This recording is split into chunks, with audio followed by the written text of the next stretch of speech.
Hello students, इस video में हम डिस्कस करेंगे सैनिक स्कूल एंट्रेंस एग्जाम 2024 का क्लास 9 का क्वेश्चन पेपर। क्लास 9 के एंट्रेंस एग्जाम में टोटल 5 सब्जेक्ट से क्वेश्चन पूछे जाते हैं। ये 5 सब्जेक्ट्स हैं mathematics, intelligence, English, general science और social science. General science, social science और इंटेलिजेंस के क्वेश्चन पेपर सोल्यूशन वीडियोस मैंने चैनल पे डाल रखे हैं, तो उन्हें देख लेना। तो इस वीडियो में हम डिस्कस करेंगे सेक्शन सी इंग्लिश के क्वेश्चन के सोल्यूशंस। तो स्टार्टिंग में ही इंग्लिश में पैसेज से क्वेश्चन है, यानी reading comprehension. Read the passage carefully and answer the questions given below. Question number 76 to 81। तो दिए गए पैसेज को पढ़ के क्वेश्चन नंबर 76 से लेकर क्वेश्चन नंबर 81 तक हमें आंसर करना है। The Walt Disney company became the first major media company to ban advertisements for candy bars and junk food on its television channels, radio stations and websites to stop food manufacturers from peddling nutritionally challenged fattening junk for kids. इसका मतलब है vault Disney company पहली बड़ी company थी जिसने junk food और candy bars के advertisements को, यानी इन प्रोडक्ट्स के एडवर्टाइजमेंट्स को करने से इस कंपनी ने मना कर दिया, क्योंकि ऐसे प्रोडक्ट्स बच्चों में फैटनिंग इफेक्ट कर रहे थे, बच्चों को मोटा कर दे रहे थे। तो इसी तरह से पूरे पैसेज को पढ़ के समझ के क्वेश्चंस को करना है। तो पैसेज से पूछे गए क्वेश्चंस बहुत ही इजी हैं, बस पैसेज को देख लेने से और थोड़ा सा पढ़ के समझ लेने से ही क्वेश्चंस को किया जा सकता है। तो इसीलिए हम लोग क्वेश्चन पे मूव ऑन करते हैं। सबसे पहला क्वेश्चन है, what did the Walt Disney company ban? Vault Disney company ने किस चीज को बैन किया था? तो इस क्वेश्चन का आंसर तो फर्स्ट लाइन में ही दिया हुआ है। हमने अभी पढ़ा कि वॉल्ट डिज्नी कंपनी ने एडवर्टाइजमेंट बैन किया था, ऐसा एडवर्टाइजमेंट जो कैंडी बार्स और जंक फूड को प्रमोट कर रहे थे। So the correct answer will be option number 4। Question के साइड में मैं पैसेज का उस वाले पार्ट को दिखा रही हूँ जहाँ पे आपको आंसर मिल रहा है। Moving on to next question, what was purpose behind the ban? इस बैन के पीछे का पर्पस या उद्देश्य क्या था? इस वाले क्वेश्चन का डायरेक्ट आंसर नहीं है पैसेज पे, बट फर्स्ट पैराग्राफ को पढ़ने से ही आपको पता चल जाएगा इसका आंसर। तो यहाँ पे फर्स्ट सेंटेंस के 4th लाइन में ही आपको मिल जाएगा, to stop food manufacturers from peddling nutritionally challenged fattening junk for kids. यानी बैन इसलिए किया गया था ताकि मैन्युफैक्चरर्स को रोका जाए ऐसे फूड प्रोडक्ट्स बनाने से जो बच्चों में न्यूट्रिशनली चैलेंज्ड फैटनिंग इफेक्ट करे। इसके साथ ही सेकेंड सेंटेंस यानी 6th लाइन में यहाँ पे लिखा हुआ है, the ban covers foods with too much sugar, too much salt और a full meal more than 600 calories. It means ये ऐसे प्रोडक्ट्स को बैन कर रहे थे जो अनहेल्दी थे, जो हेल्थ के लिए सही नहीं थे। तो इसीलिए इस क्वेश्चन का आंसर हो जाएगा option number 1, the foods were unhealthy. Also इस पैसेज में कहीं पे भी ऐसा मेंशन नहीं है कि ये फूड हेल्दी थे या चीप थे या कॉस्टली थे, इसीलिए ऑप्शन नंबर 2, 3, 4 नहीं होंगे। ऑप्शन नंबर 1 इसका करेक्ट आंसर होगा। Next question is, overweight and obesity are the leading causes for global deaths killing dash adults each year. वजन ज़्यादा होना और मोटापा ग्लोबल डेथ्स का एक मुख्य कारण है, जिसके वजह से हर साल डैश लोग मारे जाते हैं। तो ये डायरेक्ट क्वेश्चन है पैसेज के सेकंड पैराग्राफ से। तो इसका आंसर आपको दिख रहा होगा राइट साइड में, killing 2.8 million adults each year. So option number 4 is the answer. Next question है, obesity affects dash more than the affluent. ये सेंटेंस भी पैसेज से डायरेक्टली लिया गया है, सेकंड पैराग्राफ में इसका आंसर है, like killer infections, obesity and the resultant type 2 diabetes affect the poor more than the affluent। तो यहाँ डैश के जगह होगा poor. So the correct answer is option number 3, the poor. Question number 80, limiting food choices however isn't enough. यानी सिर्फ food choices limit करना काफी नहीं है। यहाँ पे लिमिटिंग पे अंडरलाइन किया हुआ है एंड आपको क्वेश्चन में पूछा गया है, choose the synonym of underline word. यानी लिमिटिंग का सिनोनिम या सिमिलर मीनिंग वाला वर्ड हमें पता करना है। तो ये क्वेश्चन है तो वैसे पैसेज के सेकंड पैराग्राफ से, लेकिन हमें यहाँ पे पैसेज का कोई काम नहीं है। इसका आंसर करने के लिए आपको अपना नॉलेज का यूज करना पड़ेगा। लिमिटिंग का मतलब होता है सीमित करना और इसका सिनोनिम हो जाएगा रेस्ट्रिक्टिंग। ऐसे क्वेश्चन जहाँ पे आपको आंसर नहीं पता हो तो गैस करने के लिए आप क्या कर सकते हैं, ऑप्शंस को एलिमिनेट करेंगे, यानी ऑप्शंस का मीनिंग निकाल के ऐसे ऑप्शंस को पहले ही हम क्रॉस कर लेंगे जो इस क्वेश्चन से रिलेटेड ही ना हो। जैसे यहाँ पे कैलकुलेटिंग का मतलब होता है जोड़ना, इग्नोरिंग का मतलब होता है अवॉइड करना या अनदेखा करना, एंड रीस्ट्रक्चरिंग का मतलब होता है पुनर्गठन करना, यानी कि फिर से बनाना। तो ये तीनों तो सिमिलर वर्ड्स नहीं है लिमिटिंग के, इसलिए इनको आप क्रॉस कर लेना। तो बचा आपका रेस्ट्रिक्शन, वही इसका आंसर होगा, यानी कि option number 1 is the correct answer.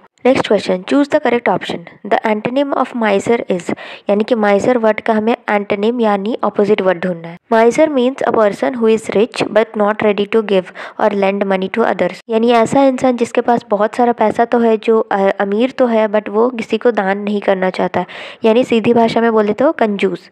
Options हैं, रिच यानी कि अमीर, स्ट्रॉन्ग यानी कि मजबूत, पॉपुलर यानी कि फेमस या प्रसिद्ध, एंड जनरस मतलब उदार। जनरस का मतलब होता है a person who is rich and ready to help others, ready to give money to others. So इसीलिए माइजर का ऑपोजिट वर्ड हो जाएगा, एंटोनिम हो जाएगा generous. Option number 4 is the correct answer.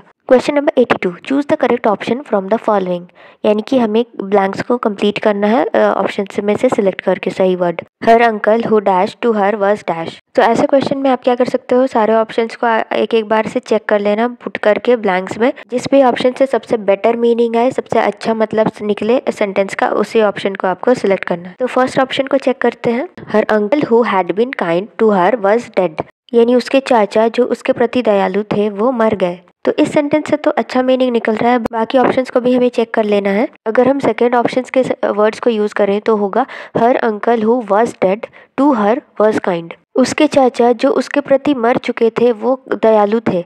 तो ये तो अच्छा मीनिंग नहीं निकल रहा है, तो ये तो नहीं होगा। थर्ड ऑप्शन भी नहीं होगा क्योंकि सेकंड और थर्ड तो सिमिलर है, बस वाज और इज का फर्क है। फोर्थ ऑप्शन को अगर हम चेक करें तो fourth is similar to first option, her uncle who has been kind to her was dead. ये नहीं होगा क्योंकि यहाँ पे टेंस गलत हो रहा है। सेंटेंस के सेकंड पार्ट में वाज है, यानी कि ये पास्ट टेंस में है, यानी कि यहाँ पे वाज डेड होगा, यानी उसके चाचा मर गए थे। तो जो मर गए हैं ऑलरेडी, वो उसके लिए हम हैज बीन नहीं यूज कर पाएंगे।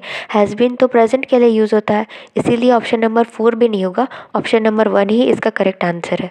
Next, fill in the blank with correct preposition. Saw him climbing dash the tree to pluck mangoes, मैंने उसे आम तोड़ने के लिए पेड़ पर चढ़ते हुए देखा। इसका करेक्ट आंसर होगा up. I saw him climbing up the tree to pluck mangoes. Upon, on और ओवर ऐसे जगह यूज होते हैं जहाँ पे किसी चीज को पहले से ही किसी के ऊपर रखा हुआ हो। जैसे for example, the tray is kept upon the table, the monkey is sitting on the tree, she held her hands above her head. मैंने उसे पेड़ पर चढ़ते देखा, यानी कि वो चढ़ रहा है, वो चढ़ चुका नहीं है, वो अभी भी चढ़ रहा है। तो इसीलिए यहाँ पे ऑप्शन नंबर 3 अप होगा। Choose the correct spelled word, यानी कि करेक्ट स्पेलिंग वाले वर्ड को हमें सिलेक्ट करना है।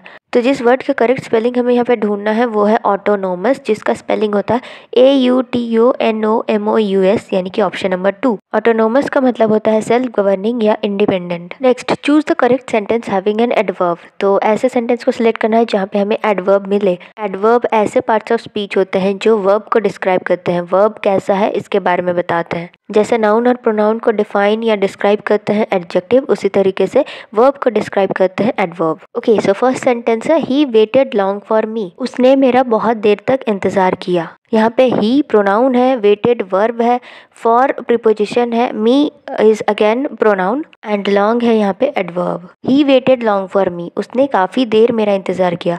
How much time he waited long time, कितनी देर इंतजार किया उसने, बहुत देर। तो ये वर्ब के बारे में बता रहा है, वर्ब को डिस्क्राइब कर रहा है, इसीलिए ये एडवर्ब होगा। तो ऑप्शन नंबर 1 ही इसका करेक्ट आंसर है, बट हम फिर भी बाकी ऑप्शंस को भी चेक कर लेते हैं। सेकंड सेंटेंस है he went on a long journey. यहाँ पे ही प्रोनाउन है, वेंट वर्ब है, ऑन प्रीपोजिशन है, ए आर्टिकल है, जर्नी नाउन है एंड यहाँ पे लॉन्ग डिस्क्राइब कर रहा है जर्नी को, इसलिए यहाँ पे लॉन्ग एडजेक्टिव है। जर्नी कैसा है, जर्नी लॉन्ग है, तो यहाँ पे लॉन्ग डिस्क्राइब कर रहा है नाउन जर्नी को, इसलिए यहाँ पे ये एडवर्ब नहीं है, एडजेक्टिव है। थर्ड सेंटेंस में है he came by an early flight. He pronoun है, केम वर्ब है, बाय प्रीपोजिशन है, एन आर्टिकल है और यहाँ पे फ्लाइट नाउन है, अर्ली एडजेक्टिव है। फोर्थ सेंटेंस है he is of my near relation. He pronoun है, इज वर्ब है, ऑफ प्रीपोजिशन है, माई फिर से प्रोनाउन है, रिलेशन नाउन है एंड यहाँ पे फिर से नियर एडजेक्टिव है। नियर कहीं कहीं पे प्रीपोजिशन भी होता है, बट यहाँ पे ये एडजेक्टिव है क्योंकि ये डिस्क्राइब कर रहा है रिलेशन को जो एक नाउन है। तो ऑप्शन नंबर 2, 3, 4 में एडवर्ब नहीं है, एडवर्ब सिर्फ फर्स्ट सेंटेंस में है, सो option number 1 is the answer. Next question, change into passive voice. तो दिए हुए सेंटेंस को पैसिव वॉइस में चेंज करना है। प्लीज डोंट डिस्टर्ब मी, कृपया मुझे परेशान ना करें। तो ऑप्शन नंबर 3 तो इसी का बस एक्सपैंड करके लिखा हुआ है, डोंट को डू नॉट लिखा है, तो ऑप्शन नंबर 3 तो होगा ही नहीं, इसको सबसे पहले क्रॉस कर लो। ऑप्शन नंबर 4 भी गलत है क्योंकि you are requested do not disturb me, एक तो यहाँ पे रिक्वेस्ट भी कर रहा है, ऊपर से यहाँ पे ऑर्डर भी दे रहा है कि डू नॉट डिस्टर्ब मी, तो ये गलत है। ऑप्शन नंबर 1 और 2 सिमिलर है, बस फर्क इतना है कि ऑप्शन 1 में टू डिस्टर्ब मी है एंड 2 में टू यूज नहीं किया गया है। तो इसका करेक्ट आंसर होगा option number 1, you are requested not to disturb me. Disturb के आगे टू लगेगा, you are requested not to disturb me, आपसे अनुरोध है कि मुझे डिस्टर्ब ना करे, परेशान ना करें। Fill in the blank with correct conjunction. तो यहाँ पे कंजंक्शन को यूज करना है ब्लैंक को फिल करने के लिए। स्टेटमेंट है she is rich that she is not contented, वो अमीर है, फिर है dash, she is not contented मतलब वो संतुष्ट नहीं है, वो खुश नहीं है। तो यहाँ पे ऑप्शन नंबर 1 सिंस का मतलब होता है क्योंकि, या फिर कुछ सेंटेंस में इसका मतलब होता है तब से। सेकंड ऑप्शन येट का मतलब होता है फिर भी। तो अगर हम सेकंड ऑप्शन का यूज करें सेंटेंस में तो बनेगा she is rich yet she is not contented.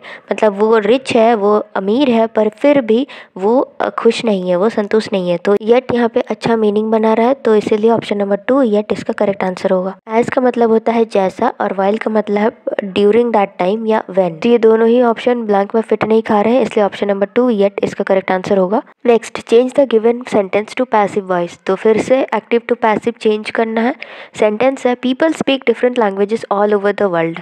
पूरी दुनिया में लोग अलग अलग भाषाएं बोलते हैं। पीपल स्पीक यानी लोग बोलते हैं, तो ये प्रेजेंट टेंस में है, एंड प्रेजेंट टेंस वाला सिर्फ एक ही ऑप्शन आपको देखने को मिलेगा, ऑप्शन नंबर 1।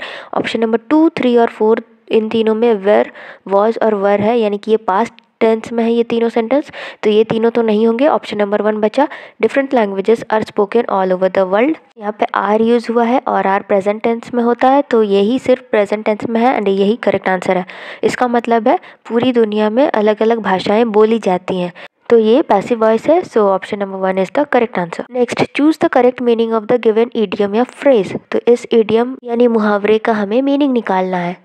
इडियम दिया हुआ है हेल्टर स्केल्टर, एंड इसका मतलब होता है हियर एंड देयर, तो option number 2 is the correct answer. Helter में आपका HE वर्ड यूज है और हियर में भी आपका HE वर्ड यूज है, तो इससे आप आइडिया लगा सकते थे, गेस कर सकते थे, बट हाँ गेस करना थोड़ा मुश्किल था ये वाला। तो अगर आंसर नहीं आता है तो ऐसे ट्राई कर सकते हैं गेस करने का। Question number 90, choose the correct meaning of the following idiom. फिर से मुहावरा है, फिर से इडियम है, इसका हमें करेक्ट मीनिंग निकालना है। इडियम दिया हुआ है a wolf in a sheep's clothing. इसका मतलब है भेड़ के भेष में एक भेड़िया। यहाँ पे भी आप मीनिंग निकाल सकते हैं इस इडियम को देख के। वुल्फ यानी भेड़िया बहुत ही कनिंग यानी कि चतुर होते हैं, वो डेंजरस भी होता है, बट शिप कैसे होते हैं, शिप बहुत ही मासूम होते हैं, इनोसेंट होते हैं। तो शिप के कपड़े पहना हुआ एक भेड़िया यानी शिप के भेष में, भेड़ के भेष में भेड़िया, इसका मतलब है a dangerous person pretending to be a harmless one. So option number 4 is the correct answer. 91, choose the correct conjunction for the following. तो फिर से कंजंक्शन का क्वेश्चन है, कंजंक्शन अच्छे से पढ़ के जाना है आपको।